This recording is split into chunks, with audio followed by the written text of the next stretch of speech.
नमस्कार। यहाँ पटल पर विराजमान सभी अतिथियों का भी, जो हमारे सदस्य हैं उनका भी स्वागत है, और साथ में हमारी ऑडियंस का भी स्वागत है, दर्शकों का भी स्वागत है जो यहाँ पर जुड़ेंगे और जो YouTube पर इसको देखेंगे। दोस्तों, आज की इस वर्कशॉप को करने के पीछे एक हमारा खास मकसद है, और वो मकसद है कि अभी हम लोगों ने कोरोना की मार झेली है। बहुत बड़ी विभीषिका कोरोना की हमने झेली है। न जाने कितने परिवारों ने अपने अपनों को, अपने खास लोगों को, मित्रों को, परिचितों को, परिवारजनों को कोरोना की बलि चढ़ते देखा है। पूरे के पूरे परिवार कई जगह पर तो कोरोना की भेंट चढ़ गए हैं, उनमें कोई भी नहीं बचा। ऐसे ऐसे परिवार भी हमारी जानकारी में आए हैं।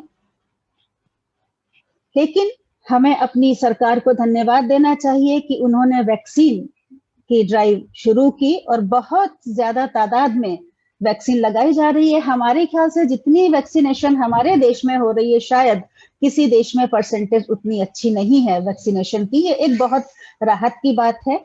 लेकिन इसका मतलब ये नहीं है कि कोरोना चला गया। कोरोना अभी है, हमें उसके लिए सावधान रहना पड़ेगा। कोविड प्रोटोकॉल्स जो है उनको पालन करना पड़ेगा, तभी हम आगे इस बीमारी को बिल्कुल जड़ से खत्म करने में कामयाब हो सकते हैं।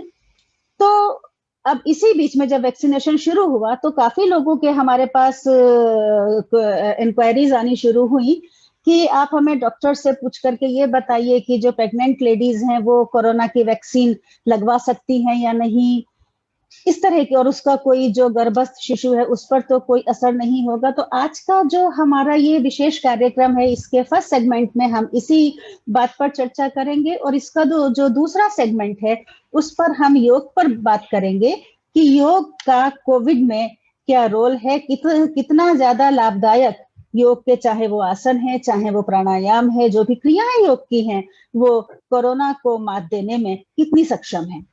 तो हमारे पास दोनों चीजों के एक्सपर्ट्स हैं। तो हम आरंभ करते हैं आज के अपने इस कार्यक्रम का। सबसे पहले हमारा फर्स्ट सेगमेंट कि क्या प्रेग्नेंट जो लेडीज हैं उनको वैक्सीन लगवानी चाहिए, और अगर वो वैक्सीन लगवाती हैं तो उसका उनके गर्भस्थ शिशु पर तो कोई विपरीत असर नहीं पड़ेगा। इस बारे में हमें बताने जा रही हैं गायनोकोलॉजिस्ट फोरम की सेक्रेटरी जनरल और वाव इंडिया की chairperson doctor Sharda Jain. Doctor साहब, आपका स्वागत है, आप पटल पर आए। देखिए पूर्णिमा जी, आपने ये जो चर्चा की ये बहुत ही सुंदर चर्चा है, और जितने लोग इसको सुनेंगे और देखेंगे वो अपने खुद भी अपने नॉलेज ले और सबको बताएं। बिल्कुल। एक तो बहुत सुंदर बात है कि ये कोरोना का जो एपिडेमिक है और पेंडेमिक जिसको कहते हैं, ये पिछले 100 साल में ऐसी बीमारी नहीं आई, और लगता है कि जो डॉक्टर्स है जो अभी इसको देख रहे हैं वो दोबारा नहीं देखेंगे। बट एक इसमें रामबाण है, वो है वैक्सीन। पहले तो आम बात को लेते, आम लोगों को लेते। सबसे अच्छी बात है, भारतवासियों को सबको बहुत अच्छा लग रहा होगा कि दोनों वैक्सीन हमारी है। और यहाँ पर जो है, अगर एक वैक्सीन आप लेते हैं, चाहे वो कोविशील्ड हो चाहे कोवैक्सीन हो, उसमें 92% आपको ये वैक्सीन प्रोटेक्शन देती है। और आपने 2 वैक्सीन ले ली, जो भी उनका अंतराल बताया जाता है, दोनों का फर्क है, तो आपकी प्रोटेक्शन 98% है। सबसे पहले ये डॉक्टरों को दिया गया और सारे जो फ्रंटलाइन वर्कर्स हैं उनको भी दिया गया, तो उसमें भी मैं आपको बताना चाहती हूँ, उसमें भी 10-15% लोग रह गए, और जो रह गए वो परेशान हो गए। जिन्होंने 2 वैक्सीन पाया है वो अपनी जान नहीं गंवाई। उनको कोरोना जरूर होगा, पर वो उनको छू के चला जाएगा, उनको हॉस्पिटलाइजेशन की जरूरत नहीं होगी, और उनके इस बीमारी से मौत नहीं। मैं यही बताना चाहती हूँ। तो जो हमारा एसोसिएशन है, FOGSI federation of obstetrician and gynaecologist of India, उन्होंने बहुत प्रेस किया भारत सरकार को कि लैक्टेशन के टाइम पे और प्रेगनेंसी के टाइम पे वैक्सीनेशन देना चाहिए। जी। मैं आपको एक फ्लू के वैक्सीनेशन की बात करते, छोड़ दीजिए कोविड को।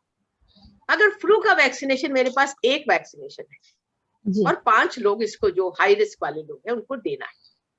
हाई रिस्क वाले कौन है? प्रेग्नेंट लेडी, चिल्ड्रन जी, एल्डरली एंड जो मेडिकल प्रोफेशन से जुड़े हुए हैं, जिनकी पब्लिक डीलिंग है, वो 4 लोग, और जितने भी हाई रिस्क लोग हैं जिनके पास बीमारियां हैं, उनको ये मिलना चाहिए। अगर मेरे पास एक वैक्सीन और ये 5 लोग देने वाले हैं, तो मुझे प्रेग्नेंट लेडी को देना पड़ेगा। तो यही चीज हम लोगों ने भारत सरकार के सामने पेशकश की कि फ्लू तो इसके कोरोना के टाइम पे बच्चा ही है, पर कोरोना तो बहुत ही भयानक बीमारी है, इसको प्रेगनेंसी में जो है इसको देना चाहिए। और सबसे पहले तो उन्होंने लैक्टेशन में दिया, क्योंकि जो वैक्सीनेशन है वो 39 करोड़ को मिल चुकी है, और उसमें से जो लाभान्वित है 18 साल से पहले तो दी नहीं है, तो उसमें जितने लोगों को जो दी गई उसमें से आधे 50% तो लेडीज ही है। बट वैक्सीनेशन अगर लैक्टेशन में दे दिया गया तो इसका मतलब है लैक्टेशन में जो बच्चा है, छोटा है, उसको पास कोई एंटीबॉडीज नहीं इससे बचने के लिए, वो माँ के दूध से जो एंटीबॉडीज जाती हैं उससे वो बचता है। और देखा गया है कि बच्चा बिल्कुल सेफ है, कोई मदर के लिए भी सेफ है और बच्चे के लिए भी सेफ है। जो भी हॉस्पिटलाइजेशन बच्चे को चेस्ट इन्फेक्शन के द्वारा होते हैं वो नहीं होंगे। ये देखा गया कि उनकी जो कट ऑफ है वो बिल्कुल 50% से भी ज्यादा कम हो जाता है, तो माँ के द्वारा। प्रेगनेंसी में भी ये जहां तक कोरोना का वायरस है, इसमें देखा गया है कि ये कोरोना जो है कोई भी इन्फेक्शन बच्चे को कोई मैलफॉर्मेशन नहीं करता, तो उस तरह से बच्चे के लिए सेफ है।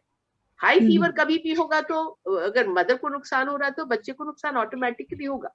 बट वैक्सीन जो है तीनों ट्राइमेस्टर में दिया जा सकता है। प्रेगनेंसी 3 महीने के, पहला 3 महीना, दूसरा 3 महीना, तीसरा 3 महीना में, पहले सभी चीजें वो कहते हैं कि पहले 3 महीने के बाद देनी चाहिए। पर जहां तक कोविड वैक्सीन की बात है, any trimester it can be, जब आपका नंबर आए आप इसको ले लिए, क्योंकि इसका असर बच्चे के ऊपर नहीं, तो बहुत सेफ है। और जो लास्ट जो इंजेक्शन है वो जो डेट मिली है उससे 4 हफ्ते पहले लेना चाहिए, क्योंकि तब तक फिर एंटीबॉडीज बन जाती है बॉडी में, तो वो एंटीबॉडीज बच्चे के पास चली जाएंगी, तो बच्चे को भी सेफ गार्ड करेगी। तो एक तो चीज ये बताना चाहिए, वैक्सीनेशन जैसे आम पब्लिक के लिए सेफ है, उसी तरह से प्रेग्नेंट लेडी के लिए सेफ है। कोई प्रेग्नेंट लेडीज किसी तरह से कोई भी विशेष रिएक्शन इसके लिए नहीं करती। बहुत ही जो मेजर है वो 5 लाख में एक केसेस होता है, उसके बारे में बाकी जब जो कॉमन है ही नहीं 5 लाख में एक है, तो उसके बारे में चर्चा करने का मतलब क्या मैक्सिमम हो सकता है? छोटा सा फीवर, 1-2 दिन के लिए अनवेल होना, बस यही चीज देखा गया है कि 10-15% में देखी गई है, आम आदमी में भी देखी गई और ये प्रेगनेंसी में भी देखी, इससे ज्यादा कुछ नहीं। और इंजेक्शन साइट में जो लोग थोड़ा सा ज्यादा सेंसिटिव, वो बोलेंगे जरा सा इंजेक्शन साइट में जरा सा, न्यू बॉर्न को भी टीका वही लगता है और बड़ों लोग को भी टीका वही लगता है, तो आप सोच लीजिए किसमें क्या, अगर न्यू बॉर्न ले सकता है सभी लोग ले सकते, ठीक है? जी जी जी जी। अच्छा डॉक्टर साहब, ये तो आपने बताया कि प्रेग्नेंट लेडीज के लिए सेफ है, इसका मतलब हमें ये समझना चाहिए कि जो बच्चा है गर्भ में, उसको भी अगर वो मान के चलिए बाहर आएगा तो दूसरे लोगों के संपर्क में आएगा, उनमें से किसी को हो सकता है कि कभी कोरोना की शिकायत रही हो या किसी को इन्फेक्शन हो, इसका मतलब वो बच्चे को भी जाएगा, वो जो वैक्सीन दी जा रही है वो बच्चे को भी जाएगी। माँ को जो एंटीबॉडीज बन जाती है वो एंटीबॉडीज जाती है बच्चे को, और वो एंटीबॉडीज बच्चे का जैसे माँ का बचाव करती है आगे आने वाले समय में, इसका भी बचाव करते हैं, बच्चे का भी बचाव करते हैं। और ये क्वेश्चन है मेरा, जी वो ये है कि देखिए कहते कितने लॉन्ग ड्यूरेशन तक ये एंटीबॉडी का इफेक्ट रहता है, मतलब वैक्सीनेशन का इफेक्ट है, 3 महीने, 6 महीने, 9 महीने? देखिए ऐसा है, मैं इसको कंपेयर करती हूँ फ्लू के वैक्सीनेशन से। फ्लू का वैक्सीनेशन हर साल दिया जाता है, हर साल दिया जाता है। अभी क्योंकि ये कोरोना एक नई बीमारी है और इसके पर शोध चल रहा है कि क्या इनको वैक्सीनेशन की देने की जरूरत है कि नहीं जरूरत। मैं आपको एक कोविशील्ड के बारे में बताती हूँ, प्रेगनेंसी की बिल्कुल बात नहीं करते, हम नॉन प्रेग्नेंट पेशेंट की बात करते हैं। एक स्टडी आई है कोविशील्ड के ऊपर यूके से, कि आप जिन लोगों ने 2 डोज ली हुई है वो अगर 3rd डोज ले ले 6 महीने के बाद, तो उसका इफेक्ट बढ़िया रहेगा। अभी वो उन्होंने भी कार्यान्वित नहीं किया है, बट एक ही शोध की तरह से आया है कि 3rd डोज अगर 6 महीने के बाद ले तो इसकी जो एंटीबॉडीज का प्रोडक्शन है लॉन्ग लास्टिंग रहेगा। अभी ये शोध ही है, अभी उनको देखना है कि एक्सपर्ट्स को देखना है कि वो इसको लागू करेंगे अपने देश में या हमारे देश में, क्योंकि यहाँ पर है, इसको लागू करेंगे वो समय ही बताएगा। अच्छा, इसी तरह से जैसे अभी आपने लैक्टेंट मदर्स की बात की, उनको जो दूध पिला रही हैं बच्चों को, उनको ये कोविड वैक्सीन लगवाई जाए, तो जो बच्चा दूध पी रहा है, हमारे ख्याल से उस पर भी उसका असर होना चाहिए, वैक्सीन का अच्छा असर। वैक्सीनेशन प्रेगनेंसी में नहीं लिया है तो एंटीबॉडीज हाँ बनने में 1 महीना लगेगा। 1 महीना जब लगेगा तो उसकी प्रोटेक्शन उस बच्चे को उसके बाद ही मिलेगी। देखा गया है कि न्यू बॉर्न्स का जो अपना रिस्पॉन्स है वो बहुत जबरदस्त रिस्पॉन्स है। जो भी उसका प्रोटेक्शन है, अगर वो ब्रेस्ट फेड बच्चा है तो उसको प्रोटेक्शन मिलनी चाहिए। और इस वैक्सीनेशन जो है मदर के लिए भी सेफ है, उसके लिए भी सेफ है। और दूसरी चीज है मदर का हॉस्पिटलाइजेशन, बेबी का हॉस्पिटलाइजेशन, ये देखा गया है कि उनकी डेथ्स और ये जो हॉस्पिटलाइजेशन है और जो मॉर्बिड कंडीशंस है दोनों को ही कम है, बहुत कम। अच्छा जी, अच्छा डॉक्टर साहब, एक रामबाण है जी, ये रामबाण है। ये तो रामबाण है, ये तो बात पक्की है कि ये रामबाण है। लेकिन एक चीज और कि जैसे कि वैक्सीनेशन के बाद कई दफा लोगों को, वैसे जैसे हम लोगों ने लगवाया, हम लोगों को तो एक दिन हल्का सा माइल्ड सा फीवर हुआ था और कुछ नहीं हुआ, बिल्कुल ना कहीं दर्द हुआ ना कुछ, बिल्कुल ठीक रहा। लेकिन कई बार कुछ लोगों को बहुत हाई फीवर भी देखा गया है। अगर वो लेडी प्रेग्नेंट है या वो बच्चे को फीड करा रही है, तो क्या उसके बुखार का असर बच्चे को होगा? और अगर बच्चे को होता है तो माँ और बच्चे के लिए कोई मेडिसिन उसके लिए तजवीज की जाती है? देखिए ऐसा है, मैं फिर कह रही हूँ, 85% को कुछ नहीं जी, कुछ नहीं। कुछ लोगों को अपने इंजेक्शन साइट पे दर्द होगा, कुछ लोगों को उस दिन शाम को बुखार होगा। बुखार थोड़ा हो या थोड़ा तेज हो, उसमें परेशान होने की जरूरत है, उनको खाली क्रोसिन लेने की जरूरत है।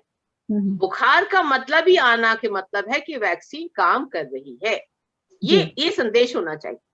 ये बुखार का मतलब है ये वैक्सीन कहाँ आपके सिस्टम में आई है और ये काम कर रही है। और इस बुखार के लिए ये मैक्सिमम 1 दिन रहेगा और दूसरे दिन हो सकता है। इसका बुखार की रेंज थोड़ी सी माइल्ड भी हो सकती है और थोड़ा तेज भी हो सकता है, डिपेंडिंग अपॉन द रेस्पॉन्स। बस उसके लिए खाली क्रोसिन लेने की जरूरत है और कुछ करने की जरूरत है। उस के टाइम अपने को बच्चे को वो फीड भी कर सकते हैं, उसमें कोई मनाही नहीं, इससे ज्यादा प्रॉब्लम नहीं है। कुछ लोग 5-6% 1-2 दिन अनवेल रहते जी, जैसे उनको ही फ्लू हो गया, वो 1-2 दिन अनवेल रहते, उनको कहते धैर्य रखिए, कुछ परेशानी होने की जरूरत नहीं। अगर ये 2 दिन से बाद है तब हमारे को डॉक्टर्स को रिपोर्ट करने की जरूरत है। और आप मान के चलिए सीरियस प्रॉब्लम वैक्सीनेशन में नहीं। और बेसिकली प्रेग्नेंट पेशेंट्स यंग होती हैं तो इनको वैसे भी कोमॉर्बिड, वैसे भी बिल्कुल बिल्कुल। जी, डॉक्टर लक्ष्मी, आप और कुछ पूछना चाहेंगी?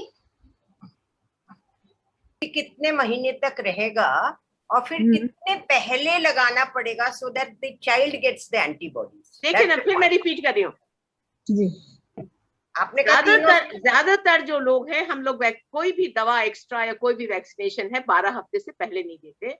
और जहां तक कोविड वैक्सीनेशन के सवाल है, इसको किसी भी ट्राइमेस्टर में भी दिया जा सकता है। अगर वो 5 हफ्ते प्रेग्नेंट है तो भी दे सकते हैं, 6 हफ्ते प्रेग्नेंट है तो भी दे सकते हैं, क्योंकि उसको अगर अपने बचाव करना है कोरोना इन्फेक्शन से तो उसको जितना अर्ली ले सके दे सकते हैं।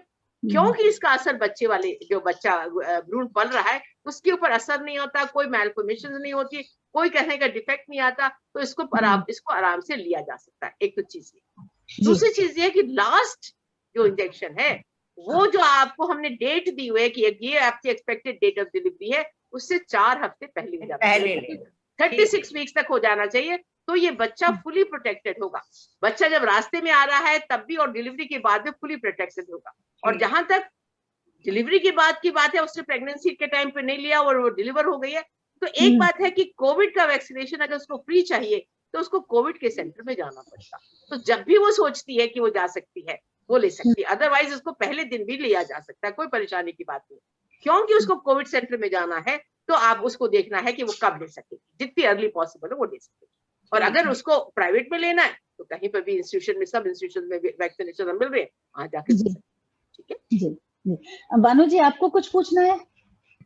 अच्छा, चलिए। आपके माध्यम से, आपके वाव इंडिया के माध्यम से, आपके वॉलंटियर्स के माध्यम से मैं ये कहना चाहती हूँ, जो भी मैंने आपके साथ साझा किया है उसको ज्यादा से ज्यादा लोगों को बात बताएं। आपके संपर्क में जो भी महिलाएं आ रही हैं जो प्रेग्नेंट है, उनको अभी तक ये कहा था कि अभी ये वैक्सीनेशन प्रेगनेंसी के लिए नहीं है। तो प्रेगनेंसी के लिए इसलिए नहीं है कि भारत सरकार को और सारे लोगों को देना था। अगर प्रेग्नेंट लेडीज को देती तो आज की तारीख में उसका कमिटमेंट 70 मिलियन हो जाता साल। बट अब 70 मिलियन डोजेस के लिए कमिट कर लिया ना उन्होंने। कमिट इसलिए कर गया कि जो अभी सेकेंड कोरोना की लहर आई उसमें 85% तो लेडीज झेल गई अच्छी तरह से। बट जैसे पहली लहर चली गई तो पता ही नहीं चला कि प्रेगनेंसी में कुछ हुआ। पर सेकेंड लहर के अंदर 15% लेडीज जो है जिनको की सिवियर प्रॉब्लम हुई, जिनको हॉस्पिटलाइजेशन की जरूरत हुई। और उसमें मेरे जैसे लोग कहते हैं थोड़े से लोग ही मरे 3%, और 3% इतना बड़ा नंबर है। और क्योंकि एक मदर एक छोटे से बच्चे को छोड़ के चले जाए तो सब जगह त्राही त्राही हो जाती है। इसलिए सरकार को दबाव में आके फॉक्सी के ये वैक्सीनेशन को रिलीज करना पड़ा।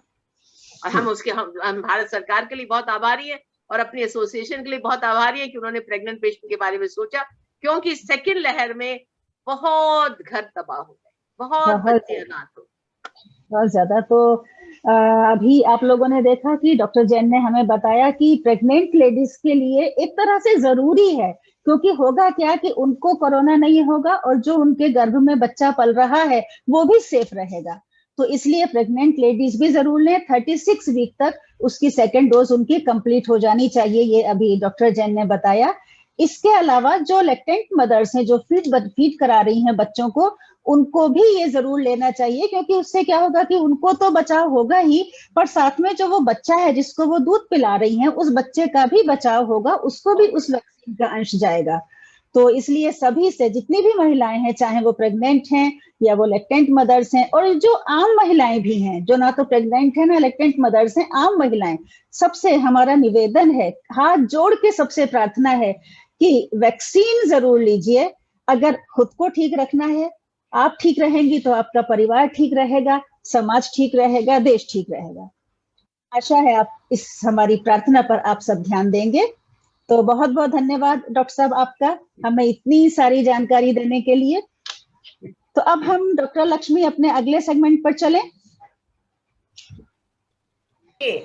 जी, तो हमारा अगला सेगमेंट, जैसा कि अभी हमने शुरू में प्रोग्राम के बताया भी था, आप सभी जानते हैं कि 21 जून को अंतर्राष्ट्रीय योग दिवस का आयोजन हमारे प्रधानमंत्री जी के ही पहल पर शुरू हुआ था, लेकिन अब लगभग सारे विश्व में ये अंतर्राष्ट्रीय योग दिवस मनाया जा रहा है।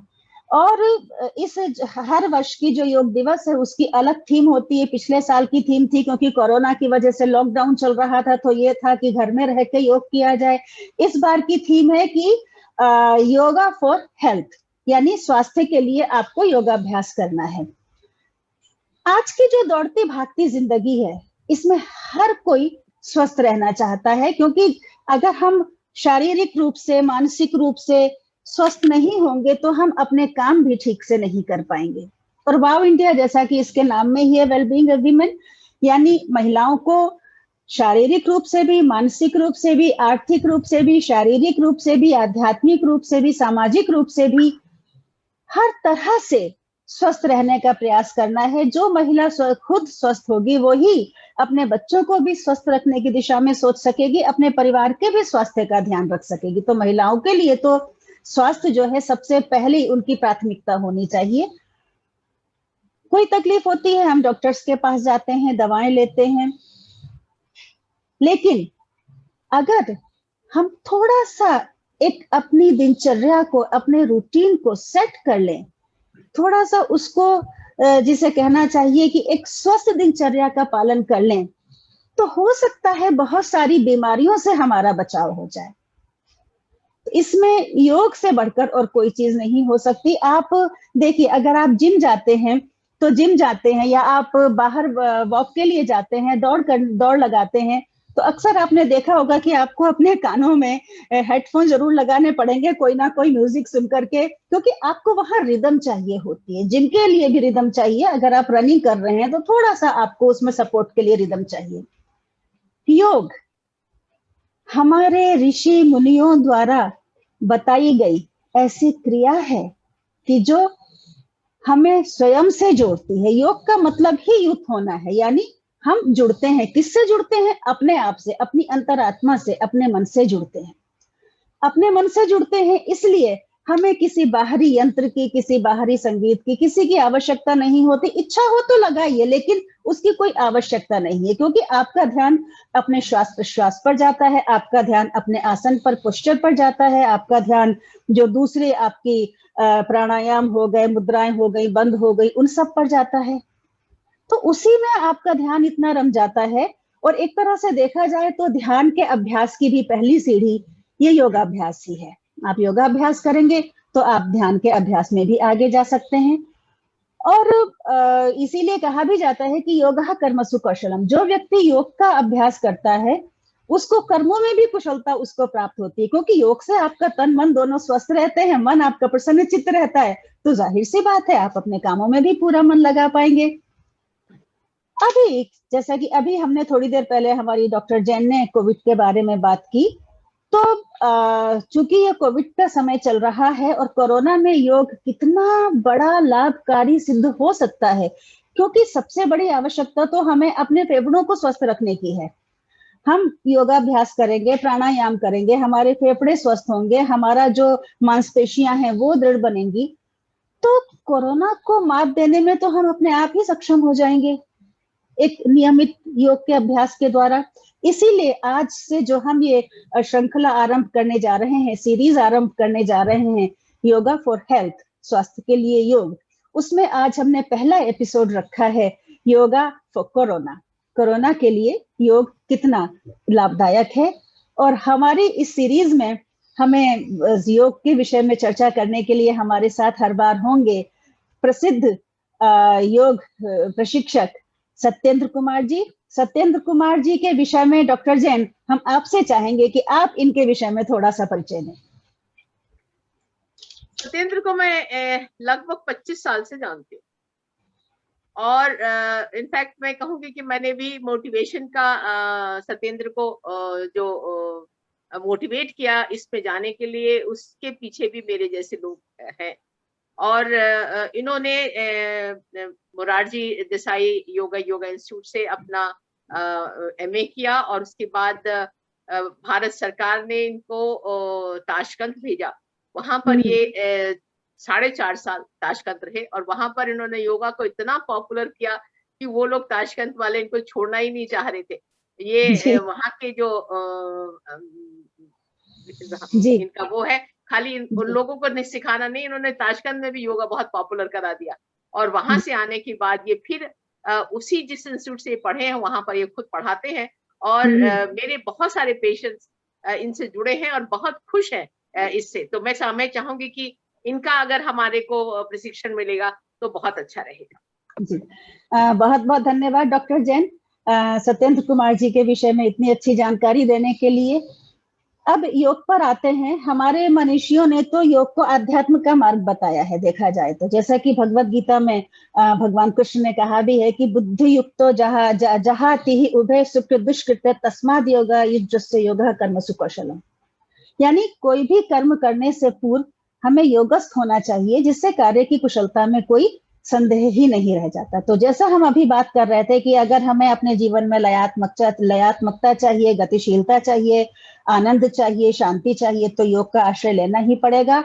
तो इसलिए सत्येंद्र कुमार जी, हम आपको आमंत्रित कर रहे हैं, आप पटल पर आइए और आज हमसे बात कीजिए कि कोविड के संदर्भ में, कोरोना के संदर्भ में योग किस प्रकार से हेल्प कर सकता है, और क्या कुछ खास प्राणायाम या आसन इस तरह के हैं जो कि हमें कोरोना से दूर रहने में, बचाव में बहुत सहायता कर सकते हैं। स्वागत है आपका सत्येंद्र कुमार जी। जी नमस्कार। जी। योगेन चित्तस्य पदेन वाचं मलं शरीरस्य च वैदकेन योपाकरुक्तं प्रवरं मुनीनां पातञ्जलिं प्राञ्जलिरानतोऽश्विनः। ओम शांति शांति शांति। सबसे पहले आप सभी विद्वान जनों को मेरा सादर प्रणाम। आपने हमें इस मंच पर आने का मौका दिया। और इस मंच से, वाव इंडिया से तो मैं शायद शुरू से ही जुड़ा हूँ। मैम जी शारदा बिल्कुल, ने मुझे शुरू से जुड़े जब हुए हैं। स्थापना हो रही थी उस जी समय जुड़ी थी मुझे, और उस समय से लगातार मैं जुड़ा हूँ। और बहुत धन्यवाद। मैम ने जितना मुझे मोटिवेट किया, और काफ़ी इनसे बहुत सारे डिस्कस होती थी जब समय होता था हमारे पास, परंतु समय के कारण कुछ दूर आ गए तो बात नहीं हो पाती है। तो और जितने भी इनके पास जो मरीज आते थे, क्लिनिक पर हमने एक एंटीनेटल क्लास भी स्टार्ट की थी, जो काफ़ी सालों तक किया था हमने, और काफ़ी अच्छा रिजल्ट था उसका। और वहाँ पर मुझे एक बहुत ही अच्छा एक्सपीरियंस हुआ कि बिल्कुल कम समय में, और कम जगह में किस प्रकार से हम लोगों को बेनिफिट दे सकते हैं। यानी कि आप सोचे कि क्लिनिक वहाँ पर चल रहा है, वहीं पर हम बिठा करके, खड़े होकर के जो भी योग के पोस्टर हैं या कुछ अभ्यास है हम। और मैं ये कहना चाहूंगी कि जिन लोगों ने योगाभ्यास प्रेगनेंसी के दौरान में किया, इनवेरिएबली उनकी नॉर्मल डिलीवरी हुई। हमारे यहाँ जो महिलाएं हैं वो अपने शरीर को कुछ हिलाना नहीं चाहती, डुलाना नहीं चाहती, तो योगाभ्यास की तो बहुत दूर की बात है। पर जो लोग कर लेंगी वो आप मान के चलिए उनको सिजेरियन सेक्शन नहीं होगा। ये मेरा प्रॉमिस। सही है डॉक्टर साहब, बिल्कुल सही कह रही हैं आप। जी तो काफी अच्छा एक्सपीरियंस रहा। और जो मैम ने हमें एक जो सर्टिफिकेट वहां से बनाकर दी थी, तो जो हमारे इंस्टीट्यूट में एक वैकेंसी आई थी योग के लिए, योगा टीचर के लिए, तो मैम के सर्टिफिकेट पर ही हमारा एक एक्सपीरियंस हुआ कि हाँ हमने यहाँ काम किया है। तो फिर हमें इंस्टीट्यूट में एक मौका मिला। तो यानी हम बताएं तो योग की शुरुआत यहाँ तक आने में मैम का जो हमारे साथ है, इसके लिए इनका शुक्रगुजार, बहुत धन्यवाद। और बहुत आदर सम्मान है हमारे दिल में इनके प्रति, और हमेशा रहेगा। वाव इंडिया भी डॉक्टर जैन के ही और डॉक्टर लक्ष्मी के ही प्रयासों के परिणाम है। डॉक्टर लक्ष्मी से बट भी आप एक बात बिल्कुल कि पूर्णिमा जी, जितना आपने इसको बढ़ाया है, खासकर 18 महीनों में जो देख रही हूँ, और अथक प्रयास, वेरी गुड, हम लगे हुए। थैंक यू डॉक्टर साहब। और टेक्नोलॉजी भी साथ आ गई है, तो आप जो भी करते हैं लोगों के पास, तो आपके मेंबर्स के पास जाता ही है, पर ये कितने हजारों लोग इसको सुनते हैं। काफी है।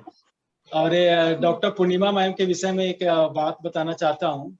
जब मैं वाव इंडिया एक जो हमारा एक व्हाट्सएप ग्रुप बना हुआ है, तो 2000 शायद 16 या 15 में व्हाट्सएप ग्रुप में मैम ने एक कविता पोस्ट की थी, भोली माँ करके शायद। तो वहां पर अंतर्राष्ट्रीय हिंदी दिवस मनाया जा रहा था, तो उस कविता को हमने वहां पर पढ़ा था। अच्छा। और हमने बताया वहां पर कि वाव इंडिया एक टीम है, इंडिया हमारे हिंदुस्तान में है। तो वहां पर हम इंडिया नहीं बोलते, वहां के लोगों को हम वो हिंदुस्तान समझते, इंडिया नहीं समझते। तो हमने पूरा यानी कि 2-3 मिनट तक हमने वाव इंडिया के विषय में, gynae doctor Sharda Jain ma'am के विषय में 2-3 मिनट बताया। फिर हमने बताया कि वहां से हमें एक कविता मिला है। और बहुत बहुत धन्यवाद। उसका रिकॉर्ड भी शायद मेरे पास। कविता बहुत अच्छा लिखती हैं पूर्णिमा जी, बहुत अच्छा। तो हमने काफी कवि सम्मेलन भी कराए हैं इन्होंने करवाए हैं। चलिए आप ये जो विषय है उसके पर बात करते हैं। विषय पर बात करते हैं। जी। विषय कि क्या आप क्या सोचते हैं कि जो कोरोना के समय पे जो बिल्कुल सिंसियरली जिन्होंने एक दिन छोड़कर योगाभ्यास किया है और जो भी इससे जुड़े रहे, उसके बारे में आपका क्या कहना है? जी देखिए, जैसे पिछले साल से और इस साल तक हमने बहुत सारे जो कोविड पेशेंट हैं या कोविड से जो घर पे हैं, कोरोना की वजह से, लॉकडाउन की वजह से घर में जो आकर के जो बंद हो गए, जी, तो हमने पिछले साल से लेकर एक साल तक जो हमने एक रिसर्च किया, या जो हमारे जो फ्रेंड सर्किल है, हमने रिसर्च में ये पाया कि बहुत सारे व्यक्ति जो हैं सो मानसिक रूप से तनाव से ज्यादा ग्रसित हो गए। उसमें गर्भवती महिलाएं भी थी, बच्चे भी थे, स्टूडेंट भी थे। और इसके वजह से यह हो रहा था कि उनका फिजिकल जो है वो तो खराब हो ही रहा था स्ट्रक्चर, साथ साथ वो मानसिक रूप से बहुत ज्यादा ग्रसित हो रहे थे। फिर हमने एक टीम बनाई थी, हमने 4-5 दोस्तों का एक टीम था, फिर 1-2 लोग रह गए वहां पर। हमें मालूम नहीं था, फिर भी हम फेसबुक पर, व्हाट्सएप पे करके और एक छोटा छोटा क्लिप करके और मैक्सिमम टाइम, यानी कि पिछले साल तो लगातार हमने एवरीडे कम से कम 2-3 वर्कशॉप 15-20 मिनट के लिए सब लोगों को योग सिखाया, योग के विषय में बात की। बहुत सारे लोगों ने बोला मेरे पास जगह नहीं है, तो जितना जगह था उनके कुर्सी पे, उनके बेड पे, उस समय उनके अकॉर्डिंग हमने छोटा छोटा क्लिप बनाया। कुर्सी पर बैठकर कैसे आप योग अभ्यास कर सकते हैं, आपके पास बेड पे कैसे कर सकते हैं, गैलरी में कैसे कर सकते हैं, ये सारे बात करके हमने उन सब लोगों को बताया। जी। जितने लोग हमारे संपर्क में थे और उस समय से व्हाट्सएप के माध्यम से, तो उनमें ये देखा गया कि जो उनका जो मानसिक स्थिति थी, बहुत जल्दी इतना आसान तो नहीं था, परंतु कुछ दिनों के बाद उनकी मानसिक स्थिति में कुछ सुधार हुआ और फिर वो काफी अच्छा से उन्होंने बात किया और वो इस बात को समझे कि हाँ ये कोरोना है, तो इसे हमको किस प्रकार से हमें इसको फाइट करना है और किस प्रकार से हमें इससे स्वस्थ रहना है। उस समय में और लॉकडाउन के समय में सबसे अच्छा जो कार्य किया वो योग ने बहुत ही अच्छा हमारे स्वास्थ्य के लिए कार्य किया, वो शारीरिक रूप से किया या मानसिक रूप से। क्योंकि जैसा मैम ने बताया कि सारे पार्क, जिम सब कुछ बंद हो चुके थे, लोगों के पास सिर्फ घर में जगह है और कुछ लोग तो ऐसे थे जिनके घर में बहुत ही कम जगह है। फिर भी हमने सब लोगों से संपर्क किया और सिर्फ हमने हिंदुस्तान में ही नहीं बल्कि उज्बेकिस्तान में, ताशकंद में थे, तो हमारे सर्किल में जितने भी कम से कम 450 जो स्टूडेंट थे, पर्सन थे, उन लोगों को फिर हमने जोड़ा उसमें। उनके साथ काफी समस्याएं हुई लैंग्वेज को लेकर के, लेकिन वहां रहने से वो सब समझ जाते थे कि मैं क्या कहना चाहता हूँ, क्या करना चाहता हूँ, तो उनका भी काफी एक अच्छा फीडबैक रहा। बेसिकली जब भी जैसे ही कोरोना का नाम लेने के बाद हमारे मन में एक सबसे पहले एक जो डर का जो भावना आता है, एक कोरोना हो गया जैसे ही सोचते हैं तो मानसिक रूप से हम काफी घबरा जाते हैं, परेशान हो जाते हैं। तो ये बात धीरे धीरे हमने जितने लोगों से बात की, काउंसलिंग की उनसे बात की, तो निकला और काफी अच्छा रिजल्ट रहा। फिर हमने स्पेशली कुछ कोरोना के लिए हमने एक प्रोटोकॉल तैयार किया, किस प्रकार से वो कार्य कर सकता है, हमारे लंग्स को स्ट्रॉन्ग किस प्रकार से कर सकता है। जी। बीच बीच में हमें ये भी बहुत सारे लोगों ने बताया कि कोविड की वजह से जब वो घर से बाहर नहीं जा रहे हैं तो उनको अनेक प्रकार की जो समस्याएं उनको लाइफ में कभी नहीं हुई थी वो होना शुरू हो गया। तो उसके विषय में भी हमने उनको उसी प्रोटोकॉल के माध्यम से या उसी प्रोटोकॉल में ऐड करके उनको हमने सिखाया, उनको बताया और काफी अच्छा रिजल्ट रहा इसका। जी। वो प्रोटोकॉल हम प्रोटोकॉल के बारे में भी थोड़ा सा बताएंगे। जी, वो हम जानना चाहेंगे। हम प्रोटोकॉल का ही विषय में बताएंगे, क्योंकि बात करने से ज्यादा अच्छा है कि हम प्रैक्टिकली कितना दे पाते हैं हमको।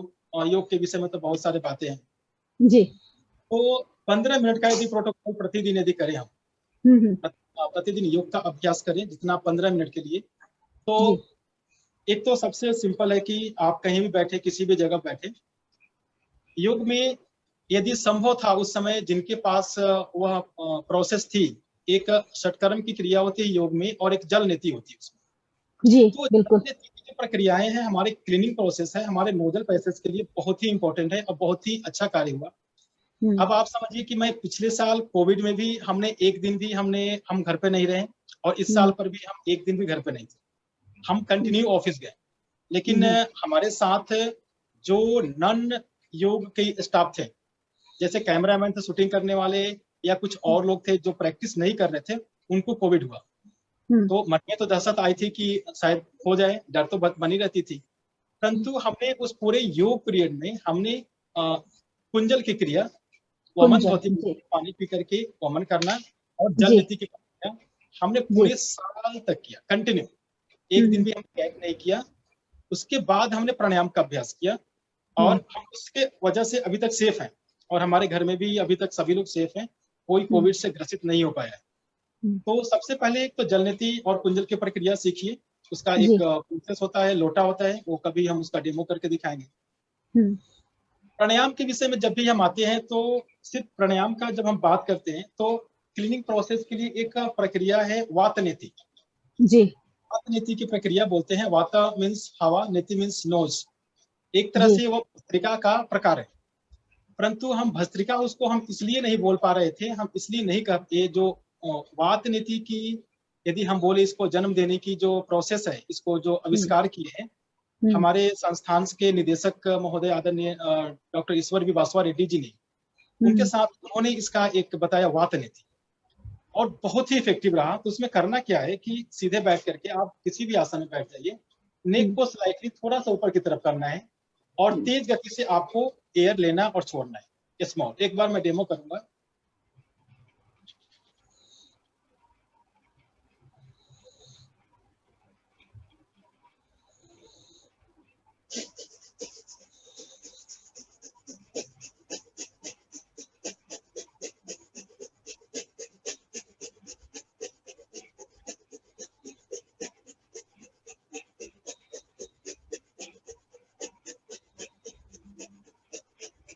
रिलैक्स।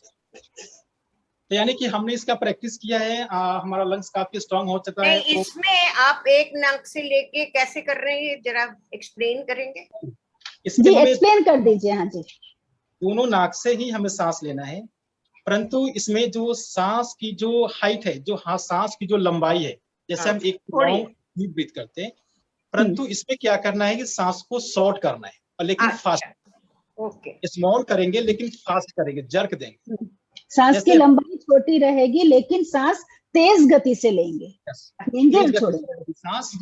इसमें पेट का कोई रोल नहीं है, पेट में सांस को कुछ नहीं ले जाना है। जो भी हमारा ब्रीथिंग है बिल्कुल लंग्स तक ही है। आप जब देख पा रहे हैं हमने इतनी तेज गति से किया तो हमारा सिर्फ यहीं पर जा रहा है, ये प्रोसेस यहाँ से यहीं तक है,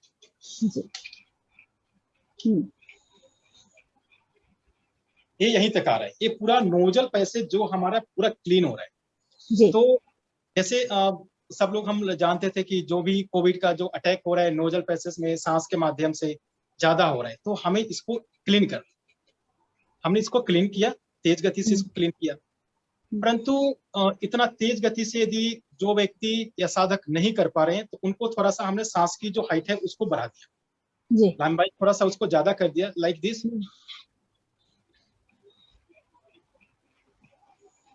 स्मॉल, मीडियम कर दिया। ओके, जो लोग मतलब तेज गति से नहीं ले सकते वो मीडियम, हाँ, गर्दन को पूरा पीछे नहीं करना है, उसको थोड़ा मतलब थोड़ा उसको लंबा कर सकते हैं जिससे उनको यहाँ पे असर तो आए लेकिन वो धीरे धीरे उसका वो। जी जी। तो ये प्रोसेस काफी अच्छा रहा है। वाक नीति कहते हैं ना, वाक नीति। वात वात वात वात वात मींस वात माने हवा। पहले जल नीति करनी है तब करना ये। हाँ, जल नीति का अभ्यास कर लें। यदि जल नीति नहीं भी कर पा रहे, क्योंकि सभी लोगों के घर पे जल नीति का पॉट नहीं और सभी लोगों ने टेक्निक सीखा नहीं उसका, तो ये वात नीति का जो प्रोसेस है काफी अच्छा है। तो आप जब करके देखेंगे तो पूरा नोजल पैसेज हमारा पूरा क्लीन हो जाएगा। बिल्कुल। और इसका पूरा असर अभी जैसे आपने किया वो पूरा यहाँ तक पूरा उसका असर जा रहा है, ये पूरा पैसेज आपका क्लियर। हाँ जी, टोटल फ्रंटल एरिया हमारा काफी क्लीन हो जाएगा जी। उसके बाद फिर हम प्राणायाम का सीक्वेंस कैसे करना है जी, हमने उसके बाद भस्त्रिका प्राणायाम को हमने लेफ्ट साइड से और राइट साइड से बोथ नोस्टल से किया। जी जी जी। हमने क्या किया कि राइट नोस्टल को हमने बंद किया, देन लेफ्ट साइड से ही हमने इस बार थोड़ा सा ब्रीथ को हमने तेज किया, डीप किया हमने, लाइक दिस।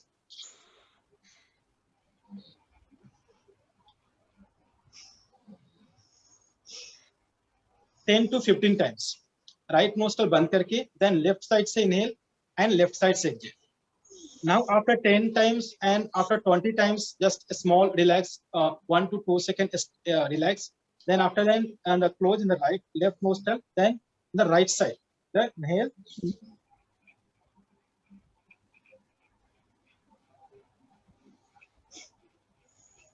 तो जैसे ही आप 15 से 20 बार तक यदि आप इसका अभ्यास करेंगे तो फील करेंगे जो भी फ्रंटल नोजल एरिया है लंग्स में मैक्सिमम ऑक्सीजन जा रहा है एक फोर्स के साथ और मैक्सिमम CO2 हमारे लंग्स से बाहर की तरफ निकल रहा है, वो क्लीन कर रहा है। तो उसमें कोविड के लिए काफी इफेक्टिव है। ये अनुलोम और विलोम से ये फर्क है क्योंकि सिर्फ एक ही नोज से आ रहा है ऊर्जा। मैं आ रहा हूं, भस्त्रिका का ही एक रूप है डॉक्टर लक्ष्मी। ये अनुलोम विलोम नहीं है। इसको क्या कहते हैं, कोई नाम है इसका? इसको हम वाम भस्त्रिका और वाम भस्त्रिका, अच्छा, भस्त्रिका का ही एक रूप है जो मैम ने बताया। परंतु भस्त्रिका करने से पहले इसको आप जब नोज डीप ब्रीथिंग करके वन साइड को क्लीन करिए, फिर राइट बंद लेफ्ट बंद करके वन साइड नोस्ट्रल को क्लीन करेंगे। आफ्टर दैट हम प्रैक्टिस करेंगे, जब अनुलोम विलोम का जब प्रैक्टिस करेंगे तो हमारा स्मूथली होगा प्रैक्टिस।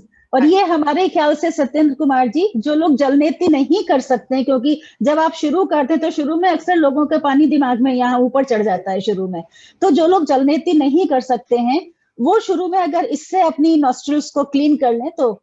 इसीलिए क्योंकि कोविड के समय में इसको ज्यादातर हम लोगों ने इसीलिए किया, इसका एक अल्टरनेट सोचा हमने कि जलनेती नहीं कर पा रहे हैं तो उसके जगह पर क्या कर सकते हैं, परंतु जलनेती का एक एक्स्ट्रा एडवांटेज है, उसको मिस नहीं करना। जी।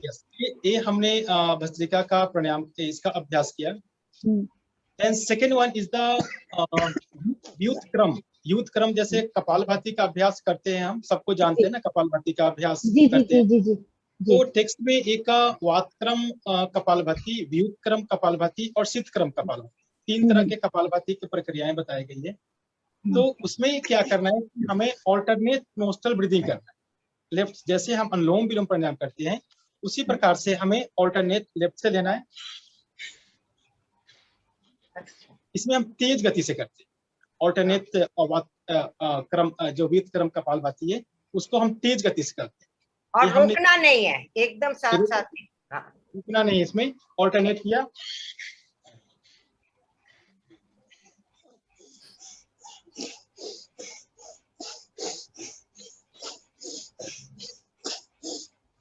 ये आपका पूरा नोजल पैसेज 15-20 बार यदि आप करेंगे तो पूरा क्लीन हो जाएगा जी।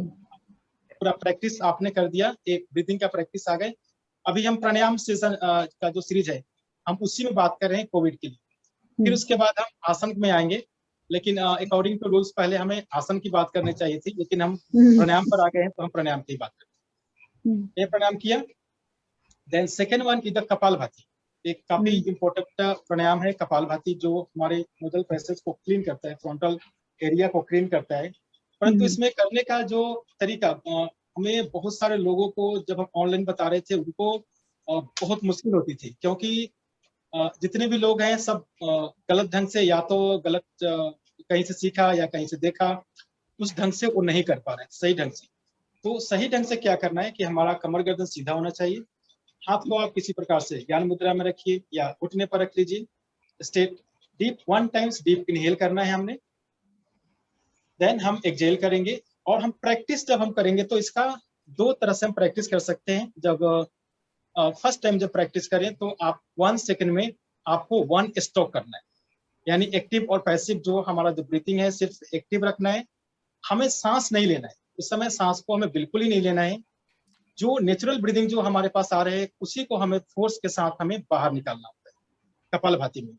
परंतु कपालभाति करते समय जो 2-3 चीजों का ध्यान रखना है, क्योंकि हमने कोविड का है समय, कोविड के लोगों को हम बता रहे हैं, परंतु बहुत सारे लोग बहुत सारी बीमारियों से ग्रसित थे। हाइपरटेंशन है, हार्ट पेशेंट है, हाइपर एसिडिटी है, या अनेक प्रकार की ऐसी समस्याएं हैं जिसे हमें उनको देख करके हमने कपालभाति को कुछ मॉडिफाई भी किया।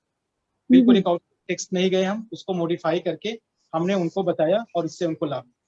तो परंतु सही क्या करना है, हमें स्टेट किया, हमने स्टेट इनहेल किया, देन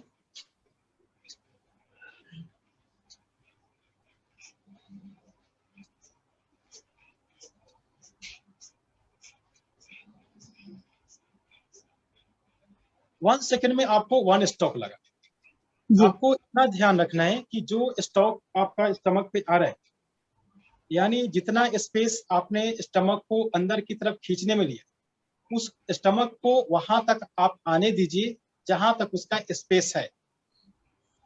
क्योंकि जब वो स्पेस जहां तक स्टमक का, जैसे जस्ट एग्जांपल में शो कर रहा हूँ जी, आप मान लीजिए कि पेट हमारा स्टमक यहाँ तक है, हमने हाथ को यहाँ टच, राइट, लेकिन हम जब कपालभाति कर रहे हैं तो हमारा हाथ यहाँ पर आप देख रहे हैं, यहाँ पर हमारा स्टमक जी जी जी। तो वापस आते समय हमारा स्टमक पूरा हाथ में टच होना चाहिए जी। हमें सिर्फ 50, अदरवाइज हम मिस्टेक क्या करते हैं कि स्ट्रोक तो किया हमने, लेकिन फिर हम 50%, 60% पहले ही हम उसको अंदर खींच लेते हैं। तो एक पूर्ण रूप से स्टॉप नहीं हो पाता है। तो जी उसका बेनिफिट तो मिलेगा, कुछ ना कुछ तो जब कर रहे हैं बेनिफिट होगा, तो अकॉर्डिंग टू टेक्स्ट जो उसका बेनिफिट होना चाहिए वो नहीं मिल पाएगा। जी 1 सेकंड में 1 स्टॉक। देन आप अब बहुत सारे लोगों से हमारी जब बातचीत हो रही तो बहुत सारे लोगों ने हमें ये भी बताया कि मैं 500 स्टॉक कर लेती हूँ, मैं 200 स्टॉक कर लेता हूँ, मैं 1000 स्टॉक कर लेता हूँ। परंतु जी जब हम को सही ढंग से जब कराया तो 30-40 स्टॉक के बाद ही उनको महसूस होना शुरू हुआ कि हाँ क्या कर। जी तो एक तो सबसे पहले जो मिसकंसेप्शन है कि हमें 500 स्टॉक करना है, उसको अपने मन में नहीं रखना है कि हमने 500 स्टॉक करके हम बहुत बड़ा कोई ऐसा सिद्धि प्राप्त नहीं कर लेंगे या हमारी ऐसे कुछ भी ऐसा कुछ बेनिफिट नहीं होने वाला है। जहां तक मेरा एक्सपीरियंस है 17-18 साल से जब मैं प्रैक्टिस कर रहा हूँ, जी आप 1 सेकंड में 1 स्टॉक लगाइए, एक बार में 40 बार करिए, थोड़ा विश्राम करिए, फिर 40 बार करिए, फिर विश्राम करिए, फिर 40, ऐसे करके 40 से 60 बार तक जाइए आप। यदि 4 से 5 राउंड आप प्रतिदिन करते हैं तो आपके लिए बहुत ही महत्वपूर्ण है और वो रिजल्ट देखने को मिला। एक कपाल ये कपालभाति खाली पेट में ही करना चाहिए? देखिए, जो भी योग की प्रक्रियाएं हैं, जी योग की जो भी प्रक्रियाएं हैं, सभी का अभ्यास खाली पेट में ही करना चाहिए। बिल्कुल। परंतु जी पूछ लीजिए। एक चीज और, वो लोगों को देखा है जब वो कपालभाति या भस्त्रिका या कुछ भी करते हैं तो ऐसे हो जाते हैं, मतलब जब सांस को ले झुक जाते हैं, तो उस चीज का भी ख्याल उनको, पोस्चर के बारे में थोड़ा सा।